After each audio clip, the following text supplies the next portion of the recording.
Selamat pagi Bapak Ibu dan Saudara sekalian. Pada saat ini kita akan mengadakan ibadah dan perjamuan kudus GKI Temanggung pada tanggal 31 Januari 2021. Saudara-saudara yang dikasihi oleh Tuhan, kita akan kembali merayakan perjamuan kudus pada tanggal 31 Januari bagi saudara yang telah dibaptis, sidi, dan baptis anak. Secara onsite diadakan pada pukul 6 dan 8.30 di GKI Temanggung dan pada 16.30 di Bajem Keranggan. Hanya bagi jemaat yang berusia 13 sampai 65 tahun dan tidak sedang dalam keadaan hamil.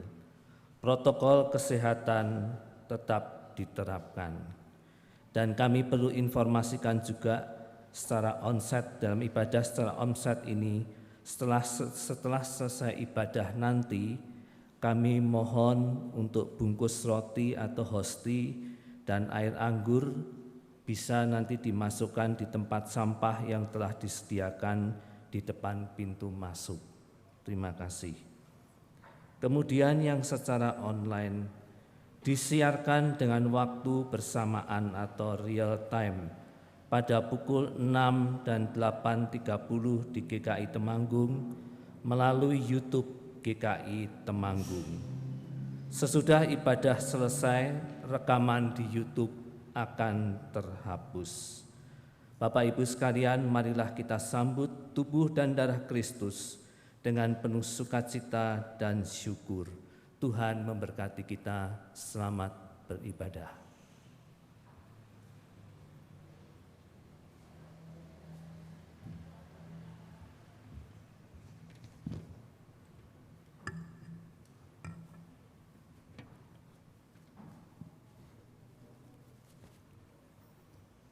Shalom. Selamat pagi Bapak Ibu Saudara yang terkasih. Kita bersyukur oleh karena kasih karunia-Nya sehingga pada pagi hari ini kita masih diperkenankan Tuhan untuk beribadah dan juga kita akan menerima sakramen perjamuan kudus. Mari saudaraku, dengan hati yang penuh sukacita kita bangkit berdiri, kita sambut Tuhan dengan menaikkan puji-pujian kepada-Nya.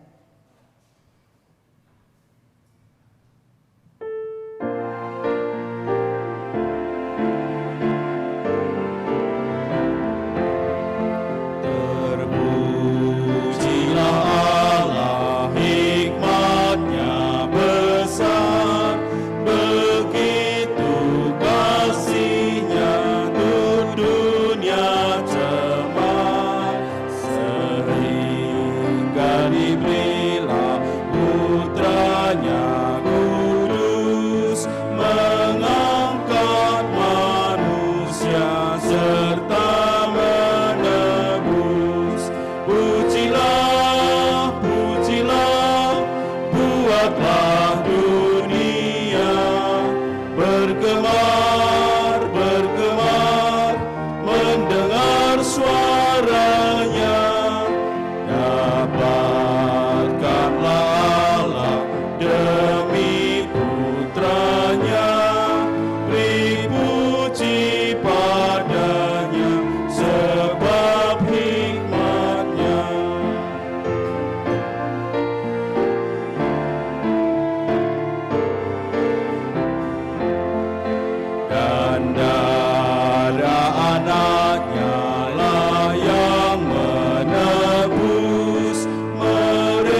sebab hikmat-Nya.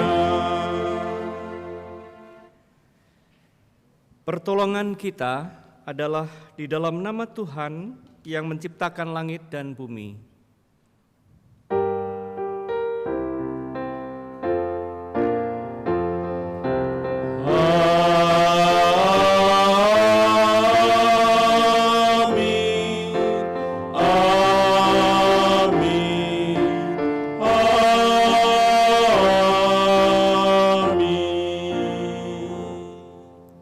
Kasih karunia dan rahmat dan damai sejahtera dari Allah, Bapa dan dari Tuhan Yesus Kristus dalam persekutuan dengan Roh Kudus beserta atas saudara sekalian. Dan menyertai saudara juga. Disilakan duduk.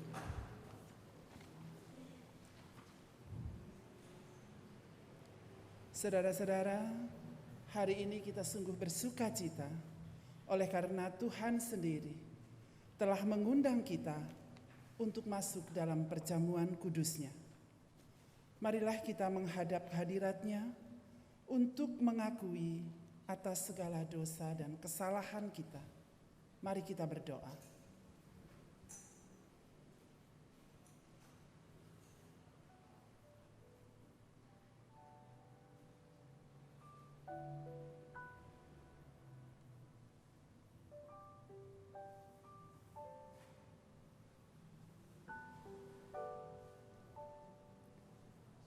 Bapa,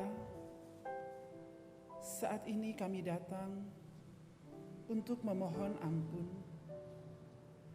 akan segala dosa dan kesalahan yang telah kami lakukan dalam kehidupan kami.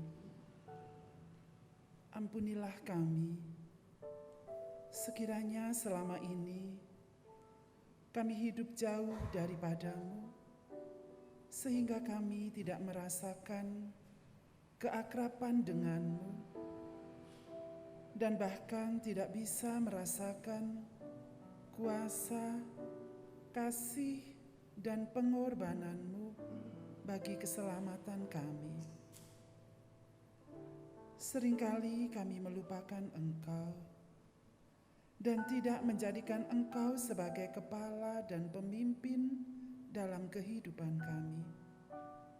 Ampunilah kami ya Tuhan, karena kami juga tidak bisa mengasihi sesama kami dan hidup dalam damai bersama mereka. Kami lebih sering egois dan mengutamakan diri sendiri, serta tidak mau untuk berkorban bagi sesama kami. Ampunilah kami ya Bapa, karena kami juga belum bisa menjadi berkat bagi sesama dan menciptakan damai sejahtera bagi semua. Tolonglah kami ya Tuhan, dengan kuasa-Mu, agar hidup kami Engkau perbaharui, sehingga Engkau mampukan kami untuk menjadi pembawa kasih dan damai sejahtera-Mu. Terima kasih Bapa. Di dalam nama Tuhan Yesus Kristus kami berdoa. Amin. Mari saudaraku, kita bangkit berdiri, kita akan menerima berita anugerah dari Tuhan. Bagi kita yang telah mengakui dosanya, maka terimalah berita anugerah dari Tuhan yang diambil dari Roma 15 ayat 13. Semoga Allah, sumber pengharapan, memenuhi kamu dengan segala sukacita dan damai sejahtera dalam iman kamu, supaya oleh kekuatan Roh Kudus kamu berlimpah-limpah dalam pengharapan. Demikianlah berita anugerah dari Tuhan. Syukur kepada Allah. Salam damai.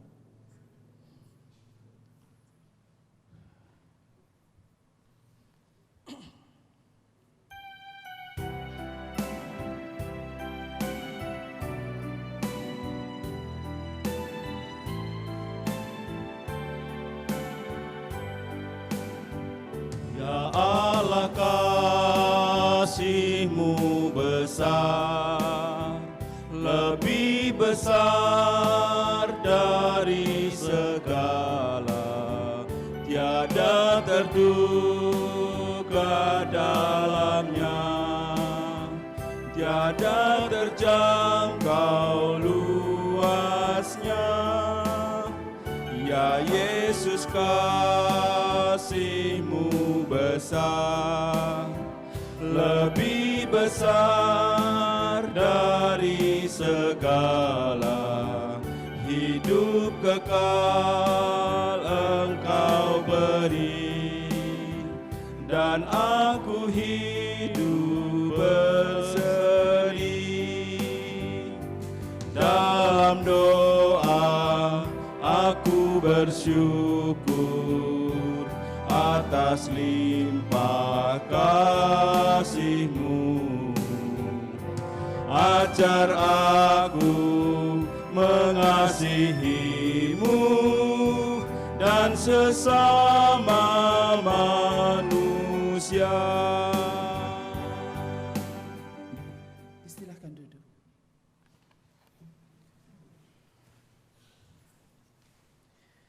Saudara-saudara yang dikasihi oleh Tuhan Yesus, marilah kita berdoa mohon pimpinan dan terang Roh Kudus untuk pelayanan firman Tuhan, sehingga firman Tuhan dapat menjadi berkat bagi kita semua.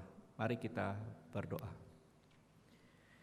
Bapa dalam sorga, saat ini kami akan bersama-sama membaca, mendengar firman Tuhan. Kiranya Roh Kudus menerangi kami, hati kami, pikiran kami, roh kami, agar kami dapat memahami firman Tuhan dan menerapkan dalam kehidupan kami. Ya Roh Kudus, berkaryalah di tengah kami semuanya, sehingga kami boleh diberkati oleh firman Tuhan. Berkatilah, terangilah kami, ya Roh Kudus. Ya Bapa, inilah doa kami yang kami panjatkan di dalam nama Tuhan Yesus Kristus. Amin. Saudara-saudara, bacaan Injil diambil dari Markus pasal 1 ayat 21 sampai dengan 28. Markus 1 ayat 21 sampai dengan 28. Demikian. Mereka tiba di Kapernaum. Setelah hari Sabat mulai, Yesus segera masuk ke dalam rumah ibadat dan mengajar. Mereka takjub mendengar pengajarannya, sebab ia mengajar mereka sebagai orang yang berkuasa, tidak seperti ahli-ahli Taurat. Pada waktu itu, di dalam rumah ibadat itu ada seorang yang kerasukan roh jahat. Orang itu berteriak, "Apa urusanmu dengan kami, hai Yesus, orang Nazaret? Engkau datang hendak membinasakan kami? Aku tahu siapa engkau, yang kudus dari Allah." Tetapi Yesus menghardiknya, katanya, "Diam, keluarlah daripadanya." Roh jahat itu menggoncang-goncang orang itu, dan sambil menjerit dengan suara nyaring ia keluar daripadanya. Mereka semua takjub, sehingga mereka memperbincangkannya. Katanya, "Apa ini? Suatu ajaran baru. Ia berkata-kata dengan kuasa. Roh-roh jahat pun diperintahnya, dan mereka taat kepadanya." Lalu tersebarlah dengan cepat kabar tentang dia ke seluruh penjuru di seluruh Galilea.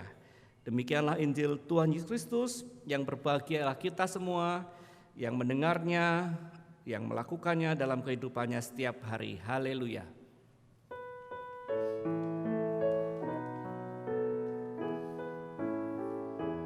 Haleluya, haleluya, haleluya.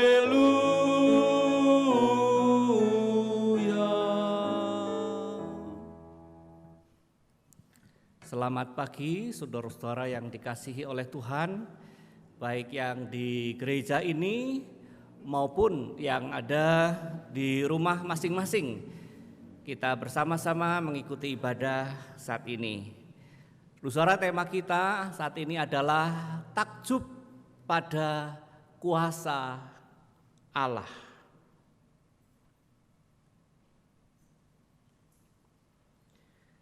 Pertanyaan bagi kita, pernahkah saudara-saudara merasa takjub atau kagum? Mungkin pada saat kita melihat alam yang begitu indah, wow, luar biasa, alam indah sekali. Atau mungkin kita melihat teknologi yang sangat canggih, yang luar biasa, yang mungkin melampaui pikiran kita. Wow, kok bisa begini ya? Atau mungkin kita melihat keterampilan olahragawan yang sangat menawan. Mungkin bagi penggemar sepak bola, ketika Ronaldo atau Messi memainkan bola, kita begitu kagum, wah kok bisa begitu, luar biasa sekali. Wah, golnya luar biasa indah, kita kagum, kita mengatakan wow.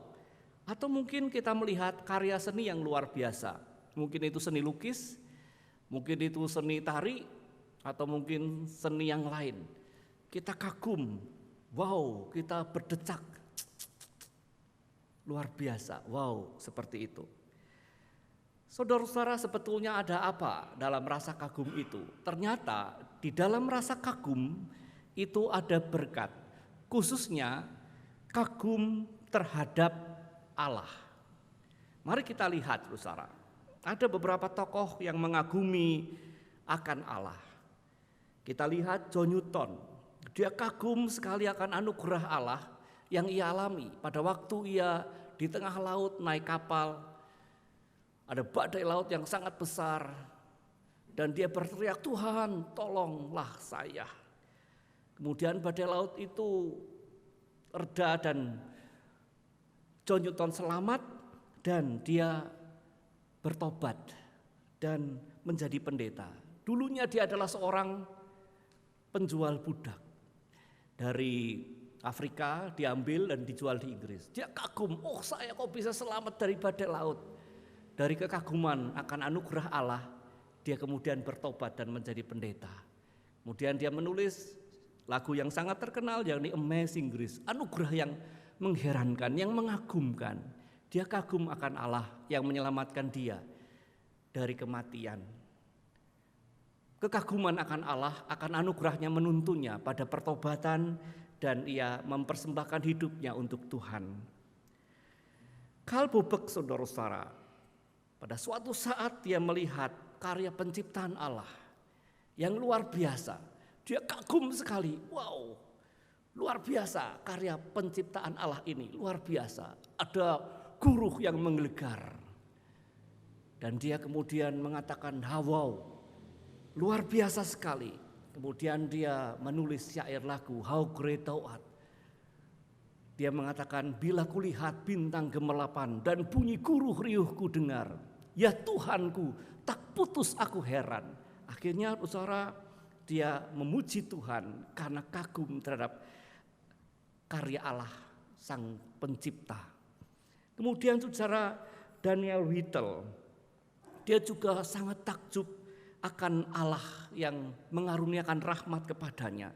Dia adalah seorang cacat karena peperangan, dia tanpa lengan dan dia merasa dirinya sangat berdosa. Tetapi saudara, dia merasa bahwa saya sudah cacat dan saya penuh dengan dosa. Tapi kenapa Tuhan menolong saya dan mengampuni saya dan memilih dia untuk mengabarkan Injil. Kemudian Daniel Whittle ini menulis syair yang sangat luar biasa. Ku heran Allah mau memberi rahmatnya padaku, dan Kristus sudi menebus yang hina bagaiku. Jadi saudara, ternyata rasa takjub kagum kepada Allah berdampak positif, bertobat, mempersembahkan hidupnya dan memuji Tuhan. Cuma pertanyaannya adalah bagaimana saudara dan saya menumbuhkan kekaguman itu agar kekaguman kepada Allah itu sungguh-sungguh memberi berkat bagi kita, tentu demi kemuliaan namanya. Kita melihat bacaan kita, saudara, ternyata kekaguman itu bisa muncul ketika kita mendengar akan pengajaran Yesus yang penuh dengan kuasa. Markus 1 ayat 22, mereka takjub mendengar pengajarannya sebab ia mengajar sebagai orang yang berkuasa.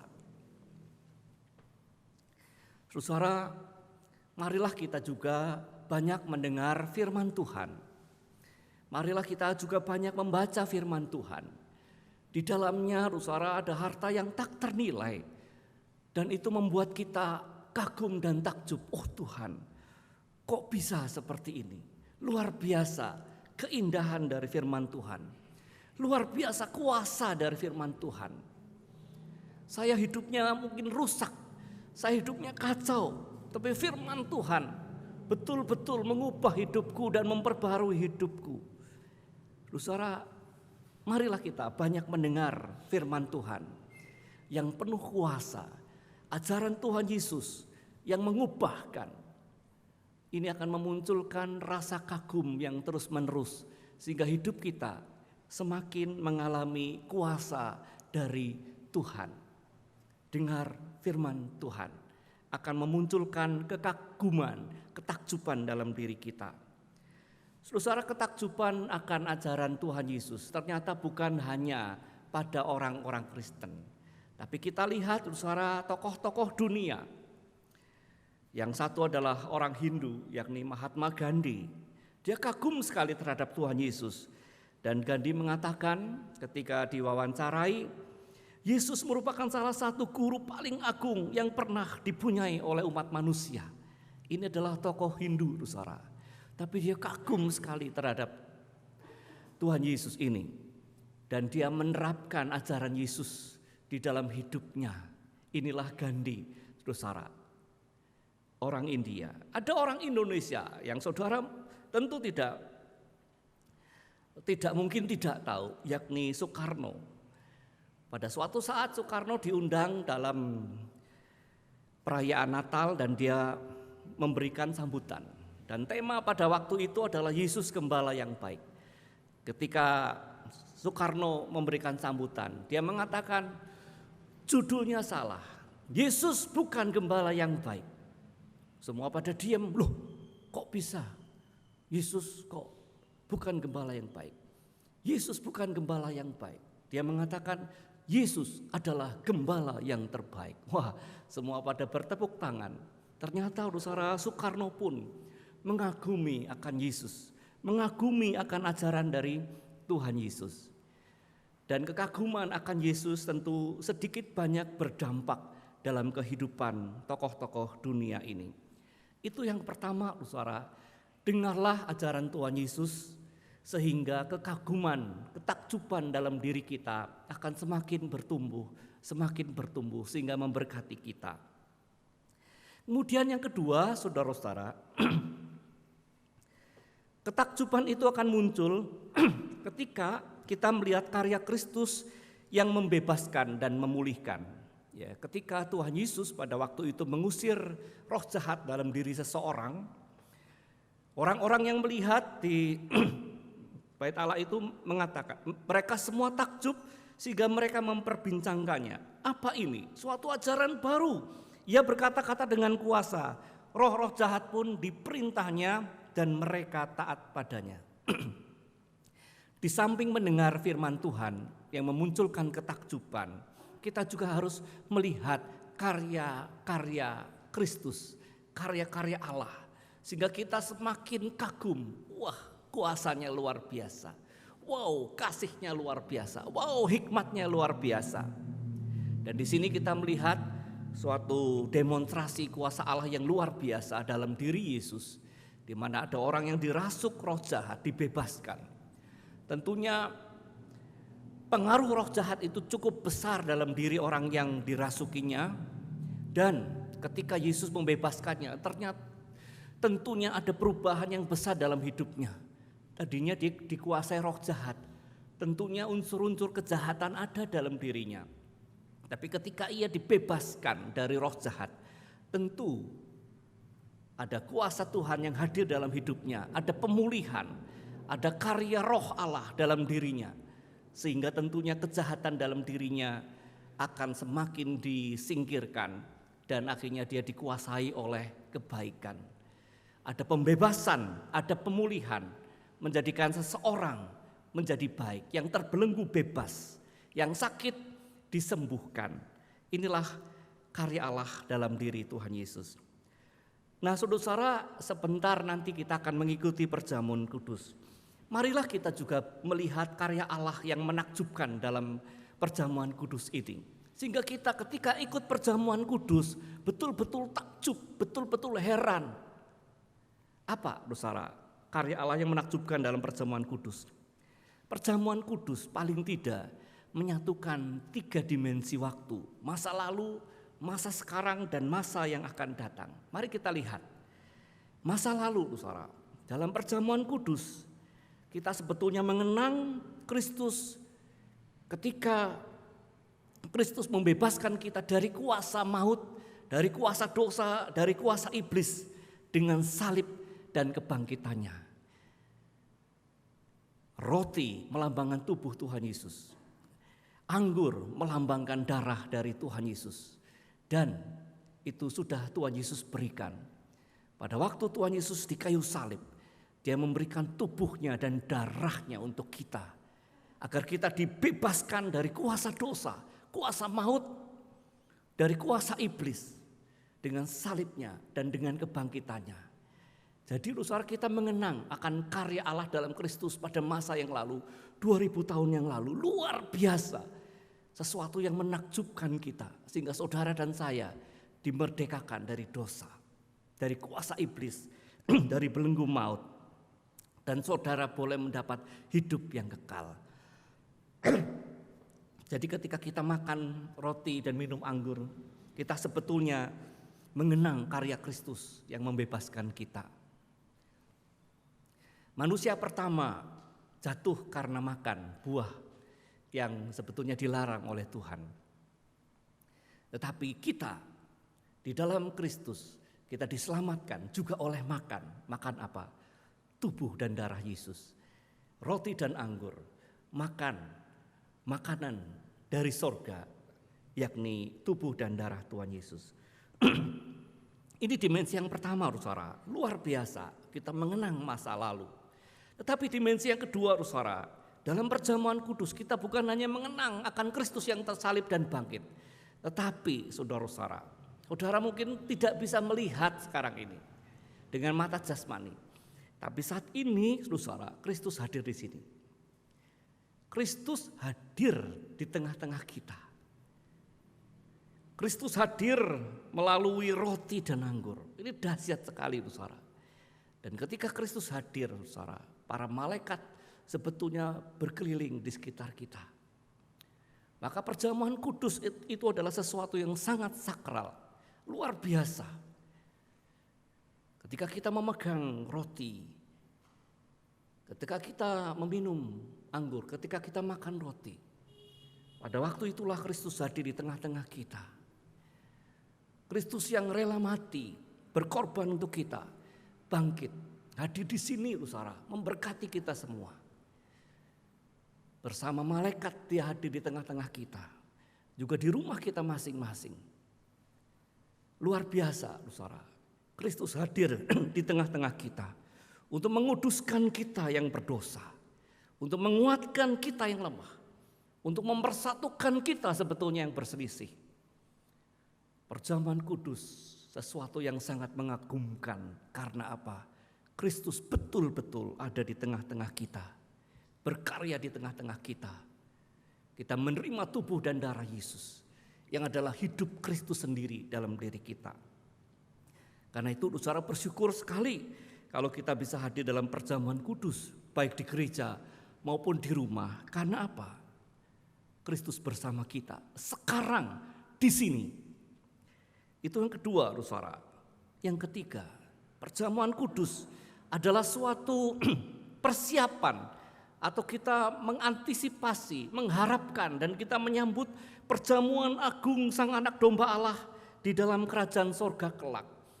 Jadi boleh dikata ini adalah semacam pendahuluan, semacam perjamuan kudus yang sederhana, ya, dibanding dengan perjamuan kudus kelak yang akan kita nikmati di dalam kerajaan sorga. Tentu kita dalam kesederhanaan sekarang ini, di tengah pandemi ini. Tapi suatu saat, saudara, kita akan merayakan perjamuan kudus di mana Kristus menyambut kita. Ada gambar, saudara, yang kita baca, yang kita lihat di media-media tentang perjamuan agung Sang Anak Domba Allah. Ya, ada meja yang sangat panjang di mana Yesus menjadi tuan rumah dan kita duduk di meja perjamuan Tuhan di dalam kerajaan sorga. Saudara bisa bayangkan, saudara dan saya mungkin bisa bersebelahan dengan Musa, bisa bersebelahan dengan Petrus, dengan Yohanes, duduk di meja yang sama ketika Tuhan Yesus menjamu kita dalam perjamuan kudus agung Sang Anak Domba Allah di dalam kerajaan sorga. Jadi sebetulnya perjamuan kudus juga kita melihat karya Allah yang menakjubkan di masa yang akan datang, di mana saudara dan saya akan mengikuti perjamuan agung Sang Anak Domba Allah yang luar biasa di dalam kerajaan sorga. Nah, saudara, itulah kenapa perjamuan kudus ini sesuatu yang sangat menakjubkan. Kita bersyukur, saudara, selama tahun 2020 ya, kita 3 kali tidak mengadakan perjamuan kudus, tapi di tahun yang baru ini kita mulai perjamuan kudus. Karena perjamuan kudus adalah karya Allah yang menakjubkan, yang luar biasa, menyatukan masa lalu, masa sekarang, dan masa yang akan datang. Itu yang kedua, saudara, bagaimana kita menumbuhkan rasa takjub adalah ketika kita melihat karya Allah, khususnya saat ini dalam perjamuan kudus. Yang ketiga, saudara, yang terakhir, bagaimana kita menumbuhkan rasa kagum itu. Johnson Ottman, saudara, mengajar pada kita untuk bisa menumbuhkan rasa takjub, rasa kagum itu adalah dengan menghitung berkat Tuhan. Kadang-kadang ketika ada masalah berat kita hadapi, kita sangat sulit untuk melihat ketakjuban, untuk melihat kuasa kasih ya dari Allah. Sehingga apanya yang takjub, apa yang kagum. Wong saya mengalami penderitaan. Wong saya mengalami situasi yang berat saat ini. Tetapi saudara, John Ottman mengajak pada kita. Dia mengatakan, bila tofan keras melanda hidupmu, bila putus asa dan letih lesu, berkat Tuhan satu-satu hitunglah, kau niscaya kagum oleh kasih-Nya. Jadi saudara, di tengah masalah yang besar, fokuslah lebih kepada Allah, lebih daripada masalah. Dan kau pasti akan kagum. Karena sebesar-besarnya masalahmu, tetap Allah lebih besar. Jadi saudara, John Ottman mengajarkan pada kita, ketika kita sulit untuk bisa kagum terhadap Allah, di tengah pandemi ini, di tengah permasalahan ini, hitung berkat Tuhan. Dan kata-kata dari John Ottman ini kemudian menjadi syair lagu. Saudara tahu lagunya apa? Bila tofan keras melanda hidupmu, bila putus asa dan letih lesu. Terus, berkat Tuhan satu-satu hitunglah, kau niscaya kagum oleh kasih-Nya. Nah saudara, mari coba hitung berkat Tuhan. Jangan hanya hitung masalah-masalah aja. Aku masalah ekonomi, masalah kesehatan, masalah pribadi, masalah relasi. Wah, banyak masalahku. Tetapi saudara, sebesar-besarnya masalah kita, hitunglah berkat Tuhan. Matahari masih bersinar enggak, saudara? Masih. Hujan masih turun enggak? Masih. Oksigen masih ada enggak? Ada. Tumbuh-tumbuhan masih bertumbuh enggak? Masih. Hewan-hewan masih hidup enggak? Masih. Air masih ada enggak? Masih. Wah, banyak sekali, saudara. Anggota keluarga mungkin kita ada masih. Kamu punya anak-anak bisa bersekolah, kamu bisa makan masih 3 kali sehari, masih. Wah, kalau kita hitung berkat Tuhan begitu banyak. Tetapi saudara, kadang-kadang ketika masalah datang, semua berkat itu rasanya tidak kita lihat. Saudara sudah diselamatkan oleh Tuhan Yesus, Roh Kudus membimbing, firman Tuhan diberikan, Allah menaungi kita. Kadang itu lewat dan kita tidak bisa melihat berkat Tuhan ketika kita ada dalam masalah. Itulah yang membuat kita sulit untuk melihat kekaguman. Nah, saudara, mari kita mencoba menghitung berkat Tuhan di tengah tofan pandemi. Ya, Pandeminya apa? Berkat Tuhan mana? Aku nggak bisa lihat. Coba saudara renungkan. Banyak loh saudara. Di tengah pandemi ini banyak orang menjadi kreatif ya. Yang tadinya bisnis yang lain begitu ya. Kemudian pas pandemi nyoba bisnis baru. Entah jualan makanan, jualan kerajinan, macam-macam loh saudara. Orang jadi tiba-tiba jadi kreatif loh saudara. Kemudian juga biasanya kita onsite seperti ini, mau tidak mau kita belajar syuting. Saya juga belajar pakai Zoom, belajar rekaman, walaupun pertama kali grogi juga ngadep kamera kok grogi gitu ya. Pertama kali wah deg-degan gitu, padahal kamera kan nggak ada apa-apanya gitu. Tapi bayangan kita kan di kamera itu sekian banyak orang melihat, jadi kadang grogi dan sebagainya. Tapi berlatih semakin kreatif, sehingga banyak kreativitas muncul, banyak inovasi muncul di tengah pandemi ini. Vaksin-vaksin juga ditemukan, orang semakin kreatif untuk bagaimana mengatasi ini. Kemudian waktu di keluarga semakin banyak, kita waktu berkumpul semakin banyak di dalam keluarga. Kemudian kita juga sadar ternyata manusia itu rapuh sekali melawan virus yang tidak kelihatan oleh mata. Kita semua kerepotan semua.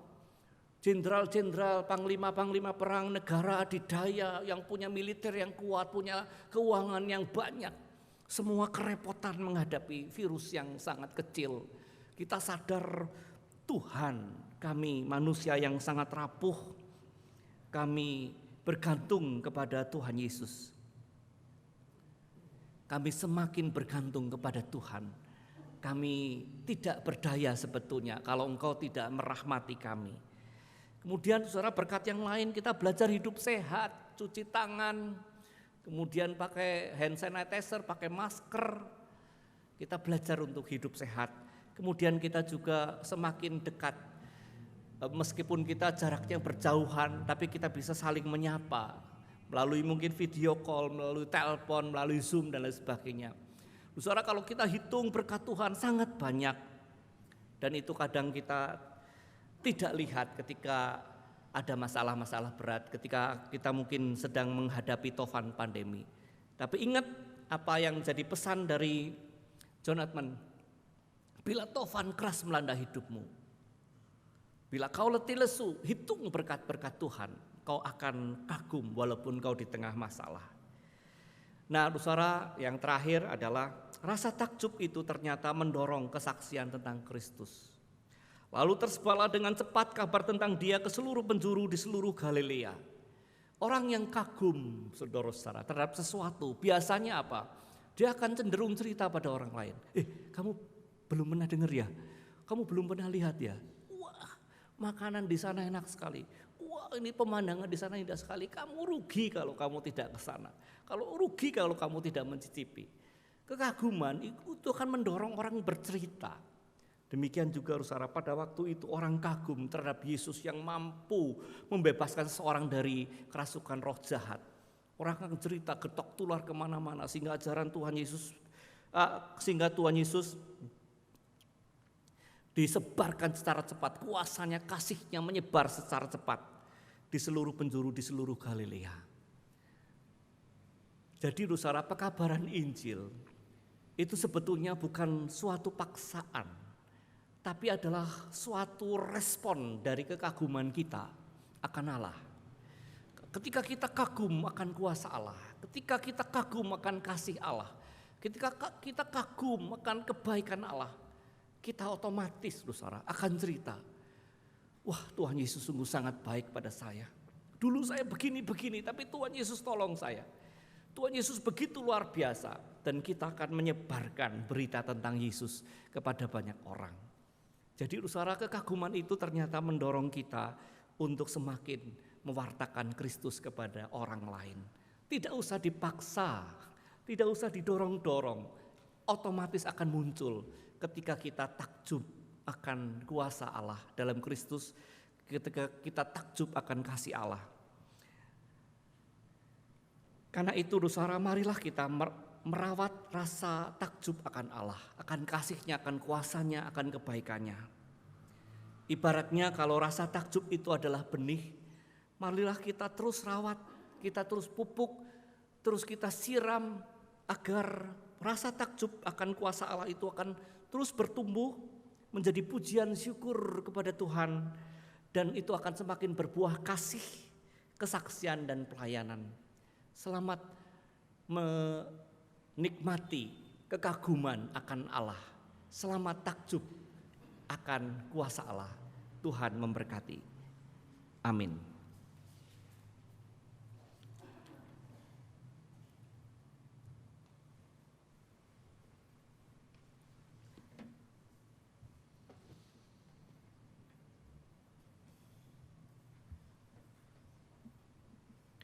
Jemaat dipersilahkan untuk berdiri. Marilah kita mengaku iman bersama dengan orang percaya di seluruh dunia dan di sepanjang abad dengan mengungkapkan pengakuan iman rasuli yang berbunyi demikian.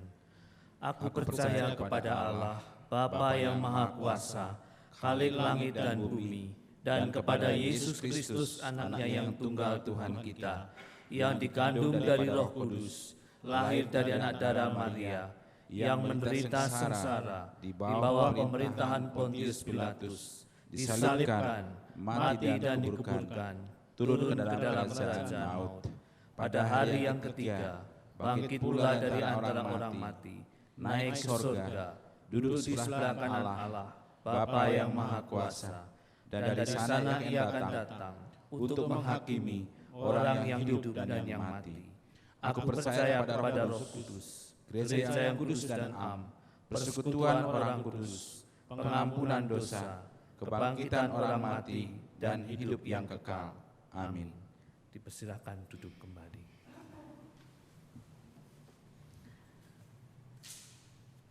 Saudara, marilah kita menaikkan doa-doa syafaat kita. Bapa dalam sorga, biarlah kami terus memiliki kekaguman akan Engkau, akan kasih-Mu, kuasa-Mu, hikmat-Mu, sehingga terus muncul dalam hidup kami pujian dan syukur, kasih dan juga kesaksian dan pelayanan. Biarlah kekaguman itu semakin hari, semakin bertumbuh ya Tuhan. Kekaguman akan Engkau ya Tuhan, sehingga semakin hari kami semakin mencintai-Mu, semakin melayani-Mu, semakin menceritakan akan Engkau yang luar biasa kepada sesama kami. Tolonglah kami Tuhan, agar setiap hari kami terus kagum akan Engkau, takjub akan Engkau. Tolonglah kami ya Tuhan. Saat ini Tuhan, kami ingin berdoa untuk saudara kami yang sakit dan lansia, untuk Ibu Tantinlan, Bapak Tancinhok, Bapak Hartanto, Bapak Waluyo, Bapak Teping Cui, Ibu Oswatnyo, Bapak Yusuf, Ibu Lita, Bapak Ihunsin, Bapak Haryanto Abbas, Ibu Haryanto Abbas, Ibu Leli, Saudari Lucy, Ibu Budi Santoso, Ibu Jati Utami, anak Miracle Virgilim, Ibu Vika Yolanda, Bapak Wijaya Saputra, Bapak Chan Hokbeng, Bapak Richard Budiarto, Ibu Cato Yohana, Ibu Elizabeth Anggreni, Ibu Rohani, Ibu Dice Marinca, Ibu Lydia. Kami berdoa Tuhan, biarlah di tengah sakit itu mereka tetap mampu untuk menghitung berkat-berkat Tuhan, sehingga mereka pun tetap bisa melihat akan kasih Tuhan, dan mereka pun boleh tetap memuliakan Tuhan. Kami tetap berdoa ya Tuhan untuk kami semua yang berulang tahun, kiranya Tuhan memberkati. Di tanggal 25 sampai 31 Januari ada saudara-saudara kami yang berulang tahun, kiranya Tuhan memberkati mereka. Kami juga berdoa Tuhan untuk perjamuan kudus yang dilaksanakan secara online dan onsite dalam kebaktian 1, 2, dan nanti di Keranggan secara onsite, kiranya Tuhan berkenan memberkati. Tetap kami berdoa untuk penjaringan penatua, kami berdoa agar semakin banyak orang tergerak melayani Tuhan dalam kemajelisan. Kami berdoa untuk kegiatan gerejamu di tempat ini, baik pemahaman Alkitab, katekisasi kelas baru yang akan dimulai, kiranya Tuhan berkenan untuk memberkati. Kami berdoa Tuhan juga untuk komisi dewasa yang baru. Kiranya Tuhan memberkati agar komisi dewasa yang baru ini dapat memberi kontribusi yang besar bagi pembangunan tubuh Kristus, dan Tuhan memberkati dengan kerjasama, dengan semangat, sukacita, dan karunia-karuniamu sehingga komisi dewasa yang baru ini dapat melayani Tuhan dengan karunia yang Tuhan berikan. Selanjutnya Tuhan, kami ingin berdoa untuk kegiatan-kegiatan gereja yang lain, kiranya Tuhan berkenan memberkati. Kami saat ini berdoa Tuhan untuk keluarga yang berduka cita, untuk keluarga almarhum Bapak Jumali Darwoto, untuk keluarga almarhum Ibu Rukmi Widiasih, untuk keluarga Ibu Kristina Andayani. Biarlah Tuhan menguatkan dan menghibur keluarga yang berduka cita. Kami tetap berdoa Tuhan untuk dompet tangkap COVID-19. Di tengah keterbatasan, biarlah kami tetap berbagi kepada saudara kami yang terdampak COVID ini. Bagi yang sakit ya Tuhan, biarlah Tuhan sembuhkan.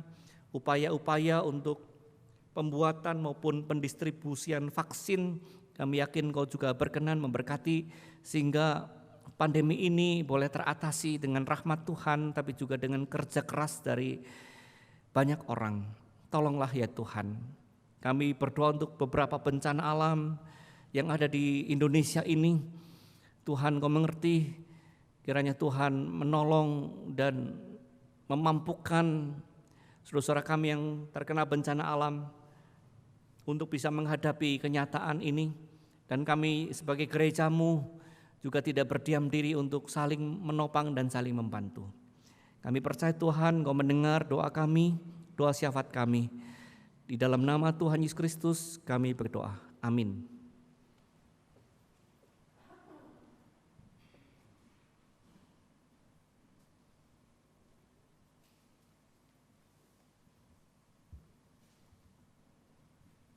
Bapak Ibu yang dikasihi oleh Tuhan, marilah sekarang kita akan berikan persembahan syukur kepada Tuhan.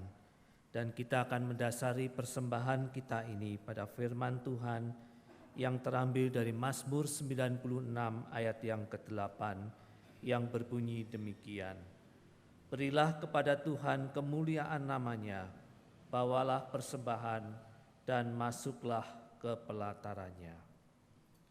Untuk tata cara pelaksanaan persembahan dapat saudara lihat dalam tayangan di layar multimedia ini.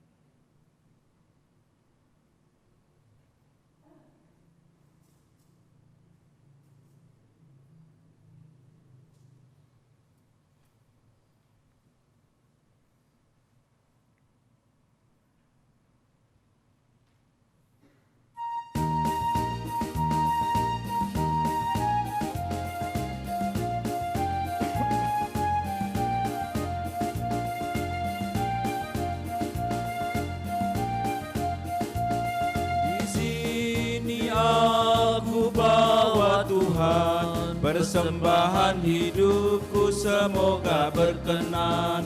Berapalah nilainya Tuhan dibandingkan berkat-Mu yang telah Kau limpahkan. Terimalah Tuhan, oh terimalah Tuhan.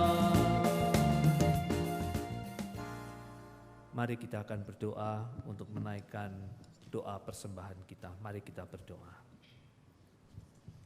Ya Tuhan, kami berterima kasih atas berkat-berkat yang telah Kau limpahkan di sepanjang kehidupan kami. Saat ini kami membawa persembahan syukur kepada Tuhan yang tentunya tidak sebanding dengan apa yang telah Engkau berikan dalam kehidupan kami. Namun ya Tuhan, kami belajar ingin memberikan persembahan kami ini dengan tulus, ikhlas, dan sukacita. Kuduskan dan terimalah persembahan kami ini ya Tuhan. Terima kasih Tuhan. Di dalam nama Tuhan Yesus kami berdoa dan mengucap syukur. Amin. Bapak Ibu Saudara yang terkasih, mari kita bangkit berdiri.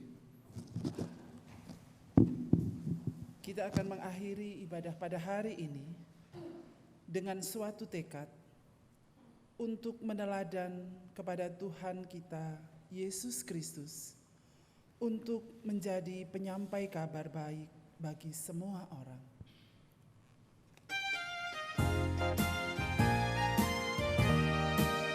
Jika Padaku ditanyakan apa akan ku beritakan pada dunia yang penuh penderitaan. Kan ku sampaikan kabar baik pada orang-orang miskin, pembebasan bagi orang yang ditawan. Yang buta dapat penglihatan, yang tertindas dibebaskan. Sungguh tahun rahmat Tuhan sudah tiba. Kerajaan Allah penuh kurnia, itu berita bagi isi dunia. Arahkanlah hatimu kepada Tuhan. Kami mengarahkan hati kami kepada Tuhan. Jadilah saksi Kristus. Kami siap menjadi saksi Kristus. Terpujilah Allah Bapa, Anak, dan Roh Kudus, Kini dan selamanya. Pergilah dalam damai sejahtera dan terimalah berkat Tuhan. Tuhan memberkati engkau dan melindungi engkau. Tuhan menyinari engkau dengan wajah-Nya dan memberi engkau kasih karunia. Tuhan menghadapkan wajah-Nya kepadamu dan memberi engkau damai sejahtera. Haleluya. Amin.